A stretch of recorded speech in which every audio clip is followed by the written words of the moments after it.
कहानी का शीर्षक सांझ का सवेरा, प्यार, धोखा और एक नई शुरुआत। मेरा नाम प्रवीण कुमार है। दिल्ली की भागदौड़ भरी जिंदगी में मैं एक ठहरा हुआ किनारा हूं। उम्र 52 साल, पेशे से एक बड़ी कंपनी में इंजीनियर। बाहर से मेरी जिंदगी जितनी सुलझी हुई दिखती थी, अंदर उतनी ही उलझी हुई थी। समाज के डर से मैंने शादी तो कर ली थी, लेकिन झूठ की बुनियाद पर रिश्ते महल नहीं बनते। मैं समलैंगिक, गे था। यह राज सालों तक सीने में दफन रहा, लेकिन जब घुटन बर्दाश्त नहीं हुई तो मैंने अपनी पत्नी को सब सच बता दिया। वह एक समझदार महिला थी, आज भी एक अच्छी कंपनी में मैनेजर हैं। उन्होंने मेरे सच को स्वीकार किया और हमने अलग होकर अपनी अपनी खुशी चुनने का फैसला किया। मैं अकेला तो हो गया था, लेकिन दिल अब भी किसी का इंतजार कर रहा था। मुझे हमेशा से ही कम उम्र के नौजवानों में रुचि थी, लेकिन कोई ऐसा नहीं मिला जो हमेशा के लिए मेरा हाथ थाम सके। बंगलौर की वो रात और एक नई शुरुआत। एक बार कंपनी के काम से मुझे बंगलौर जाना पड़ा। फ्लाइट लेट थी, रात गहरी हो चुकी थी। बंगलौर एयरपोर्ट पर टैक्सी के इंतजार में खड़ा था कि मेरी नजर एक लड़के पर पड़ी। करीब 27 साल का वह नौजवान, जिसे देखकर लगा कि ईश्वर ने उसे बड़ी फुर्सत से बनाया है। गोरा रंग, काली मूछें और चेहरे पर एक अजीब सी मासूमियत। वह बार बार मुझे देख रहा था। उसकी आंखों में एक कशिश थी, जैसे वह मुझे कुछ कहना चाहता हो। जब रहा नहीं गया तो मैंने ही पूछ लिया, आप कुछ कहना चाहते हैं क्या? वह थोड़ा हड़बड़ाया और बोला, जी। मेरा नाम प्रकाश है, मैं गुजरात से हूं। यहां एक कंपनी में इंटरव्यू के लिए आया हूं, पर शहर नया है तो थोड़ा घबरा रहा हूं। मैंने मुस्कुराते हुए पूछा, किस कंपनी में? जब उसने मेरी ही कंपनी का नाम लिया तो मेरी हंसी छूट गई। मैंने कहा, नौजवान, तुम्हारी घबराहट बेकार है। मैं ही वो इंसान हूं जो कल तुम्हारा इंटरव्यू लेने वाला है। चलो मेरे साथ। रोमांस और बारिश।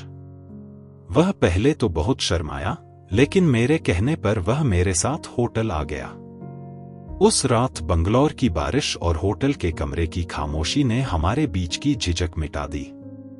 बातों बातों में पता चला कि प्रकाश को भी मेरी तरह बड़ी उम्र के पुरुष, ओल्डर मैन, ही पसंद हैं। यह जानकर मेरे दिल को एक सुकून मिला। वह रात हमारे लिए बेहद खास थी। हमने एक दूसरे में अपनापन ढूंढ लिया। अगले दिन इंटरव्यू बस एक रस्म थी, वह होनहार था ही। इंटरव्यू के बाद हम 2 दिन बंगलौर में रुके। लाल बाग के फूलों से लेकर एमजी रोड की सड़कों तक हमने हर पल साथ जिया। फिर हम दिल्ली आ गए। दिल्ली की जिंदगी और रोहन का मायाजाल। दिल्ली में मैंने उसे पास ही एक अच्छा फ्लैट दिला दिया। ऑफिस में हम बॉस और एम्प्लॉय थे, लेकिन बाहर हमराज। वह मुझसे बहुत जुड़ा हुआ था, अटैच्ड, क्योंकि उसे मेरा परिपक्व और शांत स्वभाव पसंद था। लेकिन हर कहानी में एक मोड़ आता है। प्रकाश की जिंदगी में रोहन नाम का एक लड़का आया। रोहन उसी की उम्र का था और बहुत शातिर था। उसे भनक लग गई थी कि प्रकाश के पास पैसा और नौकरी अच्छी है, लेकिन वह थोड़ा भोला है। रोहन ने प्रकाश के दिमाग के साथ खेलना शुरू किया। हालांकि प्रकाश को बड़ी उम्र के लोग पसंद थे, लेकिन रोहन ने समाज के डर का हथियार इस्तेमाल किया। वह प्रकाश से कहता, यार प्रकाश, तू प्रवीण के साथ अपनी जवानी क्यों गला रहा है? 10 साल बाद वह बूढ़े हो जाएंगे, लोग हंसेंगे कि तूने पिता की उम्र के आदमी को बॉयफ्रेंड बनाया है। मेरे साथ देख, हम दोनों जवान हैं, हम दुनिया हिला देंगे। इसके साथ ही रोहन ने उसे झूठी शान शौकत दिखाई, पार्टियां, क्लब और दोस्तों का दिखावा। प्रकाश को लगा कि शायद रोहन सही कह रहा है।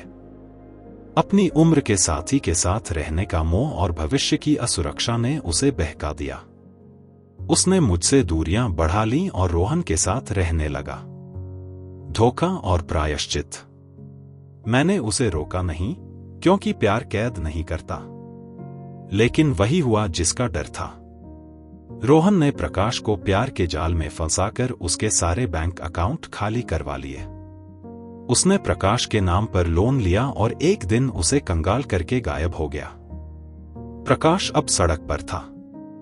उसका दिल और भरोसा दोनों टूट चुके थे। उसे समझ आ गया था कि रोहन ने सिर्फ उसके शरीर और पैसों का इस्तेमाल किया था, जबकि मैंने उसकी रूह से प्यार किया था। वह शर्मिंदा था। उसे लगा कि अब प्रवीण जी मुझे कभी माफ नहीं करेंगे। मिलन। जब मुझे उसकी हालत का पता चला तो मैं उसके पास पहुंचा। वह मुझे देखकर फूट फूट कर रोने लगा। उसने नजरें झुकाकर कहा, मुझे माफ कर दीजिए। मैं चमकधमक में असली सोने को नहीं पहचान पाया। मैंने उसे गले लगाया और कहा, प्रकाश, गलतियां इंसान से ही होती हैं। उम्र का फासला दिलों के फासले से बड़ा नहीं होता। घर चलो, आज हम दोनों साथ हैं।